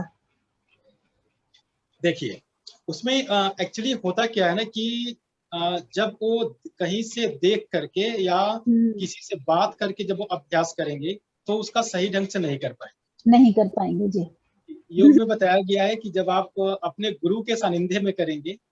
अभी देखिए, अभी बहुत सारे चीज यूट्यूब के माध्यम से योग में इतनी सारे सामग्रियां आ चुकी है कि आप कहीं भी सर्च करें, अनेक प्रकार के गुरु वहां पर मिल जाएंगे आपको। बहुत है। अच्छा अभ्यास। जी सब लोग अच्छा। जी मैम क्या हुआ? म्यूट करिए प्लीज आप अपने आप को, जो भी जिनकी आवाज आ रही है बीच में। जी जी सत्येंद्र कुमार जी। जी तो एक प्रश्न जो पूछा आपने कि वो आगे की तरफ झुक जाते हैं, तो प्राणायाम करने का सबसे पहला, जब भी हम प्राणायाम कपालभाति प्राणायाम से या शुरू करते हैं प्राणायाम से, तो सबसे पहले जो हमारा कमेंट्री होता है, हम उनको सबसे पहले यही बोलते हैं, कमर और गर्दन को सीधी रखें। हमारा सबसे पहला यही होता है, अपने बैक और नेक को स्ट्रेट कर। जब नेक और बैक जब स्ट्रेट होगा तभी कपालभाति का जो अच्छा प्रभाव है हो पाएगा। परंतु अब बहुत सारे जो व्यक्ति हैं वो नहीं बैठ पाएंगे नीचे। बहुत सारे व्यक्ति हैं, साधक हैं जो मोटापा से ग्रसित हैं, वो नहीं कर पाएंगे। तो उनके लिए क्या करना है, तो उनको मॉडिफाई करने के लिए, उनको सीधा कमर करने के लिए, बिठाने के लिए हम लोगों ने उसे मॉडिफाई किया। उसके लिए एक आप चादर को फोल्ड कर लीजिए, कंबल को फोल्ड कर लीजिए और आप अपने कमर के नीचे रख करके बैठ जाइए। जी नंबर 1 अभ्यास। दूसरा अभ्यास, फिर भी नहीं बैठ पा रहे हैं तो कमर के नीचे तो आपने चादर रखा, परंतु ऐसे सूती वस्त्र को रखना है 2, 3, 4, 5 बार फोल्ड करके, जो बैठने के बाद शिफ्ट हो जाए, वो मूवमेंट ना करे, वो कुशन ना हो, ऐसा कोई रुई ना हो जो मुश्किल करे। तत्पश्चात आप अपने दोनों घुटनों के नीचे, जैसे एक ब्रिक्स होता है ना, या तकिया ले लीजिए और दोनों घुटनों के नीचे एक एक तकिया को आप लगा लीजिए। ये 2 चीज का अभ्यास करिए। फिर भी यदि आप कोई व्यक्ति नहीं बैठ पा रहे हैं तो आप दीवार का सहारा ले लेकर के आप बैठ सकते। फिर भी यदि नहीं बैठ पा रहे हैं, उनको लगता है घुटना हम नहीं मोड़ पा रहे हैं, तो कोई जरूरत नहीं है घुटने मोड़ने के लिए। आप कुर्सी पर बैठ कर करिए, कुर्सी का सहारा ले, बैठकर बिल्कुल जी दीवार का सहारा ले लीजिए। आप पैर को सीधा करके बैठ जाइए। हमारा मेन मकसद है उनको स्पाइन को सीधा करना और उनको कपालभाति का सही स्टॉक। बिल्कुल। अगर उनकी स्पाइन सीधी नहीं होगी तो वो जो सांस ले रहे हैं या छोड़ रहे हैं वो उनके ना तो फेफड़ों तक पहुंचेगी ना उसका कोई फायदा होगा, क्योंकि वो झुक गए तो फेफड़े तो अपने आप दब गए। अच्छा, अभी जो आपने कंबल को तह करके रखने का बताया सत्येंद्र कुमार जी, आजकल हमने देखा नहीं है, हमें किसी ने बताया है कि ऐसी छोटी छोटी चौकियां भी आने लगी हैं योग के लिए। क्या ऐसा है कुछ? हमने किसी ने बताया है हमको। देखिए, जब भी कुछ एक नया कुछ आता है तो उसके लिए एक बाजार बन जाता है, और ये जी अच्छा बात है, सब लोग करना चाहिए। परंतु हमें क्या करना है, ऐसा नहीं है कि अभी देखिए एक मैट, मैं आपके सामने एक मैट ले रहा हूँ, सबके घर में ऐसा एक चादर होता है, ऐसा नहीं है कि चादर नहीं। हमने मैट किया, हमने इस मैट को फोल्ड किया, फोल्ड किया हमने, और उसके बाद हमने इसको बीच से लेकर लगा, ठीक है, ये बन गया जी। हमें कहीं से कुछ भी लेने की जरूरत नहीं जी, राइट, बिल्कुल। और बस हमने इसको अपने हिप के नीचे ऐसे रखा जी, हिप के नीचे हमने इसको रखी जी, ठीक है, यहाँ हिप के नीचे रखा हमने। और यदि घुटना बैठने में प्रॉब्लम है तो आप घुटने के नीचे यहाँ पर एक तकिया रख लीजिए, इतना हाइट का तकिया को यहाँ पर आप रख करके आप बैठ सकते। तो और इससे एक ये भी फायदा होगा कि आपके हिप्स के नीचे तो ये आपका फोल्डेड कंबल आ गया, जो इससे फायदा होता है, आपके जो घुटने हैं वो अपने आप ही स्वाभाविक रूप से वो जमीन पे चले जाते हैं, तो आपकी स्पाइन खुद ब खुद सीधी हो जाती है, आपको उसके लिए कोई प्रयास नहीं करना पड़ता, सपोर्ट मिल जाती है उस कंबल की जो आपने हिप्स के नीचे रखा है जी। और सत्येंद्र कुमार जी और बताइए आप। तो कपालभाति के बाद एक जो प्राणायाम बहुत ही ज्यादा अभी सब लोग जानते हैं, अनुलोम विलोम, जैसे मैं अभी बात की अनुलोम विलोम के विषय में। तो अनुलोम विलोम क्या है कि अनुलोम विलोम अर्थात लेफ्ट साइड और राइट साइड से ऑल्टरनेट नोस्ट्रल ब्रीदिंग, परंतु अकॉर्डिंग टू टेस्ट में उसका नाम है नाड़ी शोधन प्राणायाम। नाड़ी शोधन जी, बिल्कुल, नाड़ी शोधन प्राणायाम, अर्थात जो टेस्ट में हमारे बताया गया है कि 72,864 नस नाड़ियां हैं, जो उसको शुद्ध करता है। नाड़ी शोधन यानी कि उसको शुद्ध करना है, क्लीनिंग करना है। सेकेंड वन इसका नाड़ी शोधन प्राणायाम का क्या है कि हमें बैलेंस करता है, जो हमारा चैनल है। टेक्स्ट के अकॉर्डिंग हमारे बताया गया है योग में कि जो हमारा लेफ्ट नोस्ट्रल है वो कोल्ड है, ठंडा है, और राइट नोस्ट्रल जो है हमारा गर्म है, तो इन दोनों चैनल को बैलेंस करता है। अनुलोम विलोम प्राणायाम करने का भी सही तरीका क्या होना चाहिए, जो हमें पता नहीं है क्या कौन क्या करते हैं, हम उस पर बात नहीं करेंगे, मैं सही बता रहा हूँ, हमें सीखा है हमने अपने गुरुजनों से। तो सबसे पहले हमें मुद्रा बनाना है, एक मुद्रा हमने बंद किया और इसको नासाग्र और प्राणायाम मुद्रा जी, ये मुद्रा बना दिया हमने जी, ये हमारा मुद्रा बन गया। और सब राइट नोस्ट्रल को हमने बंद किया, लेफ्ट साइड से पहले थोड़ा सा हमने एक्सेल कर एक्सेल किया। अब इसमें ये प्रश्न है कि हमें सांस लेना कितना है, रोकना और छोड़ना, ये तो अकॉर्डिंग टू टेक्स्ट है, परंतु हमें कोविड के पेशेंट को ध्यान में रख करके हमने इसको क्या करना है, पूरा रेचक कुंभक का पूरा, हाँ, हमें नाक बंद करना है। हमने उनको कुछ भी नहीं बताया कि पूरा रेचक कुंभक करना है, तो हमने टेक्स्ट की कुछ भी बात नहीं की। अच्छा। हमने सीधा बोला भैया ऐसा है, नाक ऐसे बंद कर लीजिए, यदि ऐसे नाक बंद करने में समस्या हो रहा है तो आप ऐसे नाक बंद कर लो, आप किसी तरह से राइट नोस्ट्रल बंद करिए और बाएं से सांस लीजिए, और बाएं को आप जैसे मर्जी वैसे बंद करिए और दाहिने से छोड़िए। हम उस समय मुद्रा और उस समय हम टेक्स्ट का बात हम उस समय भूल गए, क्योंकि हम उस समय टेक्स्ट की बात करेंगे तो वो मुश्किल हो जाएगा। तो सिंपल ऐसे भी कर सकते हैं, अगर कोई ना कर सके तो इस तरह से जैसे हम अभी रख रहे हैं ऐसे भी कर सकते हैं। नहीं, ऐसे और ऐसे करके आने में हमारा टाइम होगा, तो उस समय बाहर हमारा सांस बाहर निकल जाएगा। लेकिन बिल्कुल जो व्यक्ति ठीक है, जो व्यक्ति बिल्कुल स्वस्थ है, जिनके पास 5 उंगलियां हैं, कुछ प्रॉब्लम नहीं है, तो वो अच्छा ढंग से करे। लेकिन परंतु अब जिसका 4 उंगली कट गया, सिर्फ 2 उंगली बचा है, फिर क्या कर सकते? जिनके पास उंगली नहीं वो क्या कर सकते? हाँ, राइट। हमने तो ऐसे व्यक्ति को भी योग कराया, पैरालिसिस पेशेंट को भी हमने योग अनुलोम विलोम प्राणायाम का बेनिफिट दिया, जो हमने खुद किया। उनका नाक हमने खुद ही बंद किया, खुद इनहेल किया, फिर हमने खुद बंद कर दिया। तो वो तो दूसरा प्रोसेस हो गया। तो सही प्रोसेस क्या करना है, बैक स्ट्रेट किया, हाथ को आप अपने घुटने पर ज्ञान मुद्रा में रख लीजिए, लेफ्ट साइड राइट नोस्ट्रल हमने बंद किया, देन लेफ्ट साइड से हमें इसमें बताया गया है कि दीर्घ श्वास, लंबा, गहरा, धीमा और लयबद्ध 4 चीज का ध्यान रखना है अनुलोम विलोम। लंबा श्वास हो, गहरा श्वास हो, धीमा श्वास हो और लयबद्ध, यानी श्वास टुकड़ों में नहीं लेना। आपकी जितनी कैपेसिटी है उतना सांस लीजिए, बंद जी। कीजिए और उसको धीरे धीरे उसको आप एक्सेल करिए। एक राउंड में करके दिखाऊंगा। राइट बंद किया हमने,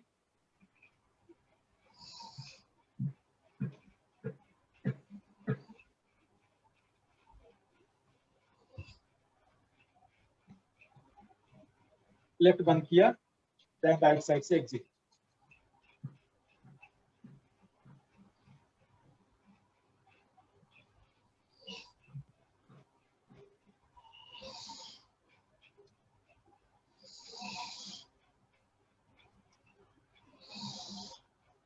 Then right side inhale,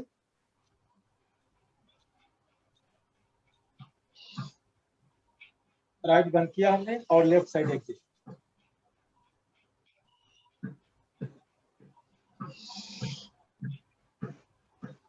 यह एक चक्र हुआ अनुलोम जी। विलोम प्राणायाम का। जब हम स्टार्ट किया, हमने लेफ्ट साइड से स्टार्ट किया, राइट से एक्सेल किया, फिर राइट से इनहेल किया और लेफ्ट से एक्सेल किया। यह अनुलोम विलोम प्राणायाम का एक चक्र हम बोलते हैं। ऐसे आप कम से कम 4-5 चक्रों का अभ्यास करते हैं। बहुत सारे जगह पर प्रश्न ये भी उठता है कि हाथ को कैसे रखना है। हाथों को कोई ऐसे करते हैं, कोई ऐसे प्रकार से करते हैं, परंतु हमें सोचना है कि जब हम इसको हाथ को जब ऊपर उठाकर रखेंगे तो हमारा ये हाथ हवा में टंगा हुआ, यहाँ पर दर्द हो जाए। तो जब दर्द होगा तो हमारा मानसिक रूप से जो हमारा ध्यान है दर्द के ऊपर आए, तो फिर हम उस श्वास का जो प्राणायाम का जो बेनिफिट है उसका नहीं मिल पाए। तो आपको सिंपल तरह से आपको हाथ को यहाँ पर रखना है, ये मुद्रा बनाना है और धीमी गति से आपको लयबद्ध सांस लेना है और सांस छोड़ना है। जो प्रक्रियाएं हमने लगातार जो कोविड पेशेंट है उनको कराई। इसका मतलब आपका जो अंदर सांस जो ले रहे हैं वो लंबा नहीं, छोड़ते वक्त धीमे से, दोनों सांस को लंबा लेना है। और जब सांस जब हम छोड़ रहे हैं तो सांस को हमें कंप्लीटली एक्सेल करना है, हमें उसमें फोर्स नहीं करना है, ना सांस लेते समय साउंड करना है। और यदि आप और अच्छा अभ्यास कर सकते हैं तो आप एक कोशिश करें अकॉर्डिंग टू टेक्स्ट की जितना समय में आप सांस ले रहे हैं कम से कम उसके दुगने समय में आप सांस को छोड़ें बाहर। जी। जैसे यदि आप 10 सेकंड ले रहे हैं तो आप 20 सेकंड में सांस को छोड़ें। लेकिन यदि ये संभव नहीं है तो हम इस बात पर बिल्कुल ध्यान न दें कि हम 20 सेकंड में ही सांस छोड़ें। जैसे जैसे आप अभ्यास करते जाएंगे आपको मन में काउंट नहीं करना है, पूरा ध्यान आपको अपने प्राणायाम के ऊपर रखना है। अदरवाइज हमारे मन में एक फिगर बन जाता है कि हमने 10 सेकंड 9 सेकंड में हमने सांस लिया, हमने 9 सेकंड तक हमने 80% सांस ले लिया, अब 1 सेकंड बचा है तो 1 सेकंड में चलो सर ने तो बोला है 10 सेकंड लेना है, उसको जल्दी ले लो। ऐसा जी, दिमाग उधर ही उलझ जाएगा आपका। No hard and fast rule की एकदम से ये काउंट करके करना है, बट आप अपने लय को तय कर लें। बिल्कुल जी, बिगिनर्स के लिए प्लस अपनी कैपेसिटी आपकी है, क्षमता जो आपकी है उसको नहीं भूलना है।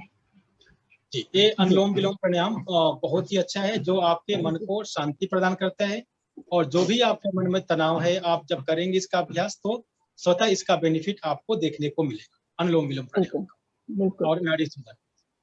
तत्पश्चात तीसरा प्राणायाम का अभ्यास करना है भ्रामरी प्राणायाम। भ्रामरी प्राणायाम 2 प्रकार से की जाती है, एक तो कान बंद करके करते हैं जिसे हम सन्मुखी मुद्रा बोलते हैं, और एक बिना कान बंद किए हुए ही हम भ्रमर के समान गुंजन करते हैं। तो इस पर काफी एक अच्छा रिसर्च भी आया है कि कोविड पेशेंट के लिए काफी अच्छा ये प्रयास है। तो इसमें क्या होता है कि गलतियां क्या करना है कि हमें डीप बहुत जोर से सांस नहीं खींचना है और ना ही हमें बहुत ज्यादा जबरदस्ती सांस हमें ज्यादा देर तक आवाज करने की जरूरत है। जैसे एक बार मैं करके सिर्फ दिखा रहा हूँ, हमने लंबा गहरा सांस लिया, हमने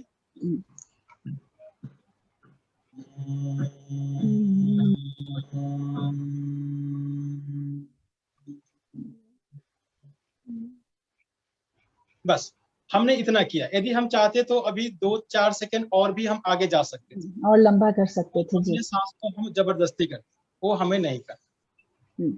एक सिंपल सा अभ्यास है भ्रामरी प्राणायाम का। दूसरा एक प्राणायाम इसी में हम एक प्राणायाम का अभ्यास करते हैं जिसमें हम षण्मुखी मुद्रा बोलते हैं। षण्मुखी मुद्रा में करने का क्या है कि सबसे पहले आप अपने कान के जो बाह्य भाग है इसको आप पहले हम इसको कान को अंदर करके अभ्यास करते थे, कान को अंगूठे को अंदर डालते थे, परंतु फिर अभी कुछ रिसर्च आया कि कानों में वैक्स है या फिर किसी का नेल बड़ा है तो इससे कुछ इन्फेक्शन ना हो, कुछ समस्या ना हो, तो यहाँ पर भी हम कान को बंद करते हैं। मेन पर्पस हमारा कानों को बंद कर, बाहर के इस पोर्शन से बंद कर सकते हैं कान को। यस, ये जो हमारा ऑप्शन है इससे तो हमने दबाया जी। देन हमें फिर ये फिंगर को कहाँ रखना है, बहुत सारे जगह पर हम फिंगर यहाँ भी रखते हैं, ठीक है। हमने जो हमारा जो कोविड पेशेंट है, कोविड पेशेंट के लिए जो हमने योग का अभ्यास किया, हम फिर भी बोल रहे हैं कि हमने अकॉर्डिंग टू टेक्स्ट हमें बहुत सारे चीजों को हमने मॉडिफाई किया उनके साथ। मॉडिफाई किया, बिल्कुल। मेरा मेन मकसद था उनको भ्रामरी प्राणायाम करना, कान को बंद करना, या तो बहुत सारे लोगों ने हमने अंगूठे से, ये भी एक प्रक्रिया है, कान इससे इसका भी, ये भी बुक्स में है, इसका भी अभ्यास किया, या फिर कान को बंद करके हमने फर्स्ट यहाँ पर पहली उंगली को आंख के गड्ढे वाले भाग पर रखिए, दूसरी जो मिडिल फिंगर है उसको नोज के जो लास्ट छोर है वहां पर रखिए, तीसरे फिंगर आप अपर लिप्स पे और चौथे फिंगर्स को आप लोअर लिप्स पे रखिए, हाथ को सीधा करेंगे, चेस्ट स्ट्रेट रहेगा, लंबा गहरा आपको श्वास भरना है और श्वास छोड़ते हुए भ्रमर के समान गुंजन करना है। एक बार हम करेंगे,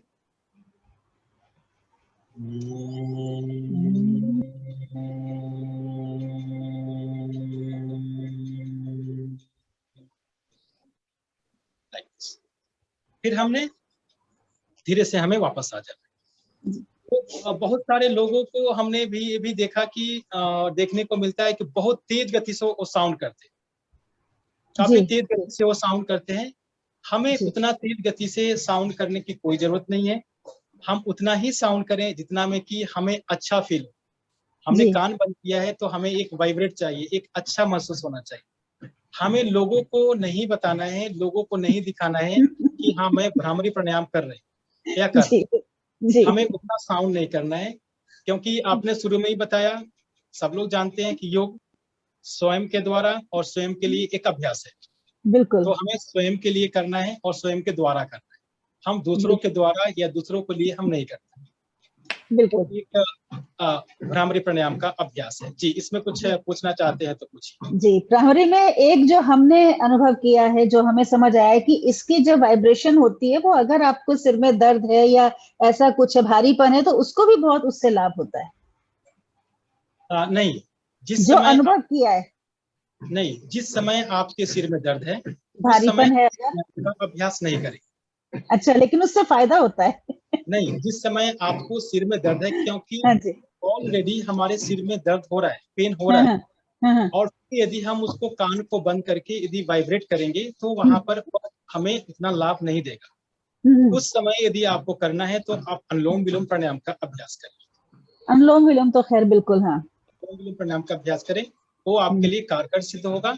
सिर में जो दर्द होता है या किसी प्रकार से भी होता है, माइग्रेन हो, एंजाइटी हो, स्ट्रेस हो, तो आप जब मैनेजमेंट करेंगे तो उसके पहले अभ्यास करें, तो आपका अभ्यास करने के कुछ महीनों के बाद वो उसमें बेनिफिट मिलेगा। हाँ, जिन लोगों को रेगुलर कुछ सर में दर्द रहता है या मतलब क्रॉनिक जिन लोगों को सर दर्द है, उन लोगों के लिए बिल्कुल आप सही कह रहे हैं। उन लोगों को तो कपालभाति वगैरह भी नहीं करना चाहिए। अच्छा, एक बात और हमें जो पता चली है कि अगर किसी को बात पूछनी है कि बहुत लोग कहते हैं कि आजकल उनको नींद नहीं आती, उसके लिए कुछ प्राणायाम बताओ। जी, ये तो बहुतों को समस्या है डॉक्टर सत्येंद्र कुमार जी। मुझे तो नहीं है, बट व्हाट आई फील कि बहुत ही प्रॉब्लम है आजकल, डॉक्टर नींद ही नहीं आती। देखिए, हमारे पास जो इस तरह के जो थेरेपी के लिए जो लोग आते हैं, तो उनसे बात करने के बाद मालूम होता है, तो सबसे पहले तो हमें उनसे बात करके ये बताना है कि जो उनका लाइफ स्टाइल है, 2-3 चीजों का ध्यान रखना है, ज्यादा चीजों का ध्यान नहीं रखना है हमें। कि आप सोने से 1 से 2 घंटे पहले आप जो भी इलेक्ट्रॉनिक माध्यम है उससे आप डिस्कनेक्ट हो जाइए।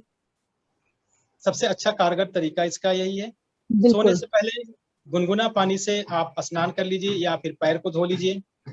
बिस्तर पर जाने के समय आप अनुलोम विलोम प्राणायाम, 2 प्राणायाम का अभ्यास या 3-4 मैं ऐड कर लेता हूँ। मैं पूरा इसका एक प्रोटोकॉल मैं दे देता हूँ आपको। 4 प्राणायाम का अभ्यास करना और एक योग निद्रा का अभ्यास करना।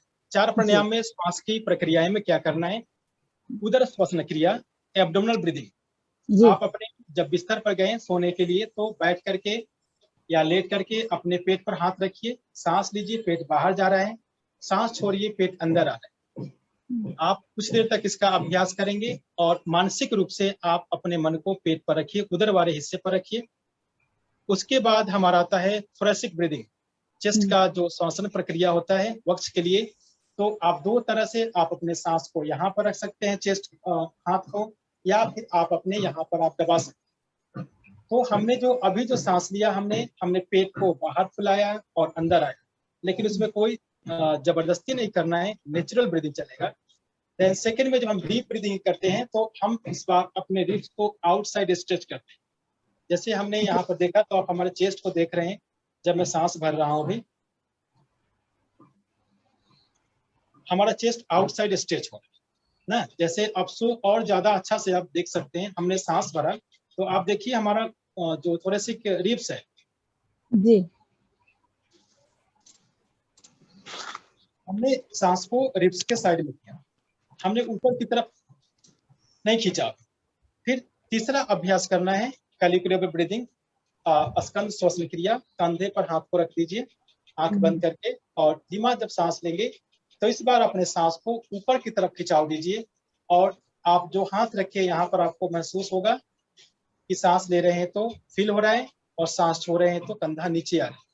यह अभ्यास यदि कोई भी व्यक्ति सोने से पहले करे तो काफी उनको लाभ मिलेगा। उसके बाद आप अनुलोम विलोम प्राणायाम का अभ्यास, और लास्ट में भ्रामरी प्राणायाम का अभ्यास करके आप बिस्तर पर शवासन में लेट जाइए।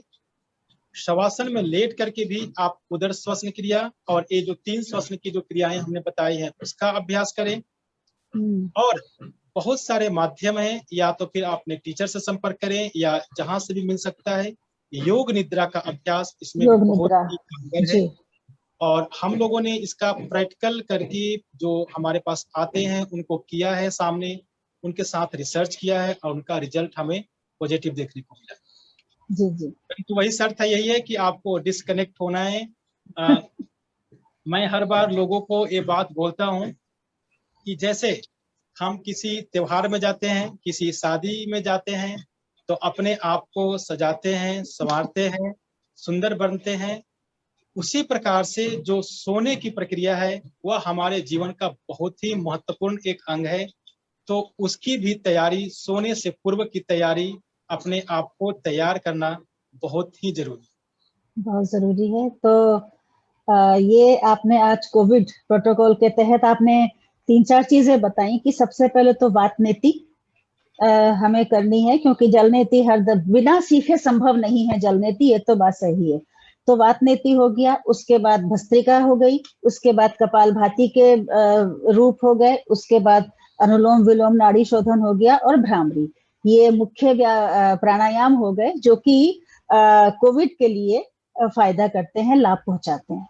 और आपने सोने के लिए बता दिया कि क्या 4 प्रक्रियाएं हैं जो कि श्वसन के लिए हैं, वो करके, और बाद में योग निद्रा अगर आप करें तो वो तो खैर योग निद्रा में तो ऐसा भी जो रिसर्च कहती हैं कि अब मतलब जिन लोगों को कुछ याद नहीं हो रहा हो उनको अगर योग निद्रा के दौरान वो सब चीजें बताई जाएं तो वो उनको याद हो जाती हैं। तो योग निद्रा तो वास्तव में हमारे मनीषियों की दी हुई एक ऐसी विधा है कि, तो ये तो आपका बहुत बहुत धन्यवाद। जो ये बताइए, तैयारी भी बहुत जरूरी है। ये जो डिस्कनेक्ट करना और ये नहाना गर्म पानी से बहुत ही बढ़िया चीज है, बहुत जरूरी है, ये बहुत जरूरी है।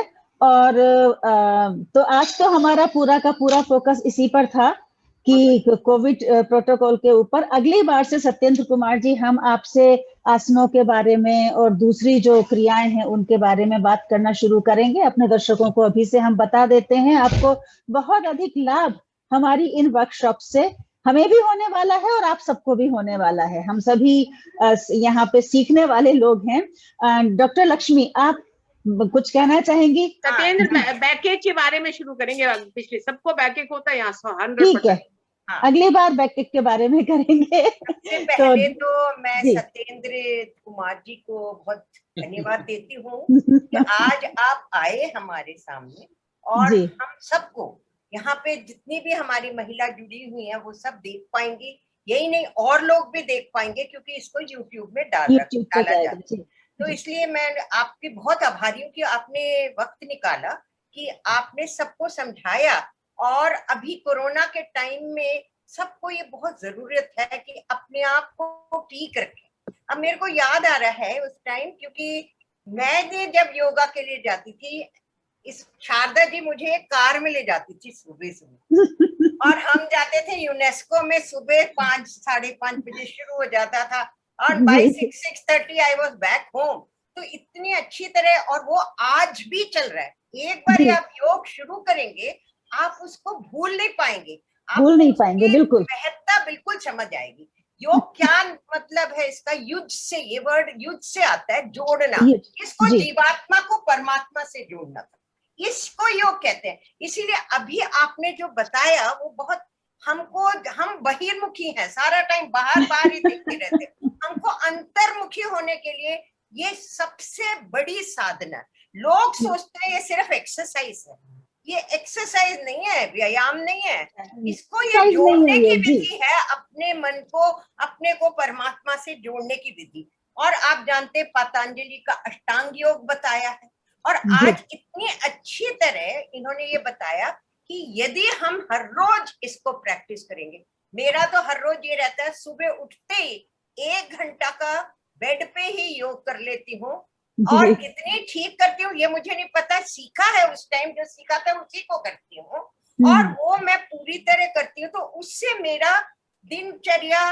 बिल्कुल ठीक रहता है, मन भी ठीक रहता है, दिमाग भी ठीक रहता है। और जो आपके दर्द होता है, सुबह मेरे को कई बार दर्द होता है बॉडी में, बट वो दर्द सारा योग के बाद चला जाता है, मैं फ्रेश फील करती हूँ, उसके बाद नहा लेती हूँ। तो इसलिए ये योग का जो इन्होंने आज हमको समझाया कि ये योग जो है हमें हेल्दी रखना है। अब देखिए उन्होंने ये भी बताया हमको कि जो जो लोग योग कर रहे थे उनको नहीं हुआ।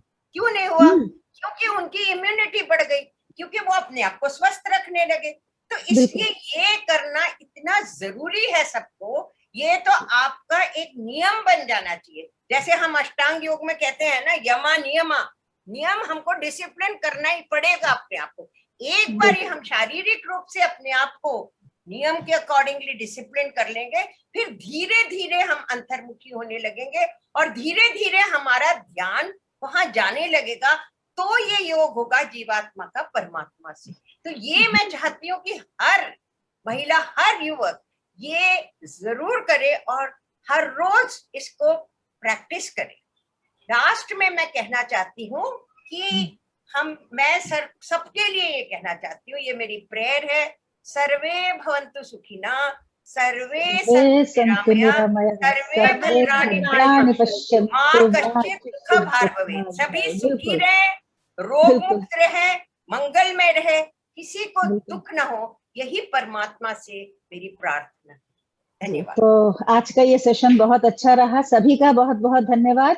अगली बार बैकेट को लेके, पेट दर्द को लेकर के, जैसा अभी डॉक्टर जैन ने सजेस्ट किया है, करेंगे। और साथ में अपने व्यूअर्स को एक चीज और बताना चाहते हैं कि 10 तारीख से हमारी एक और गायनेकोलॉजिस्ट ऑब्स्टेट्रिशियन के साथ मिलकर के एक वर्कशॉप हमारी शुरू होने जा रही है। 10 तारीख को हम उसको मेंस्ट्रुअल साइकिल पर करने जा रहे हैं, तो उसमें आप लोग ज्यादा से ज्यादा तादाद में उसमें जुड़े, लिंक हम उसका शेयर करेंगे। तो ये 2 वर्कशॉप्स हमारी योग की, और ये वर्कशॉप हमारी एक ये सीरीज में हमारी चलना शुरू हो रही हैं, जिससे हमें लगता है कि हम सभी को बहुत लाभ होने वाला है। तो अगले वर्कशॉप तक के लिए आज्ञा दीजिए। नमस्कार। नमस्कार, बहुत बहुत धन्यवाद।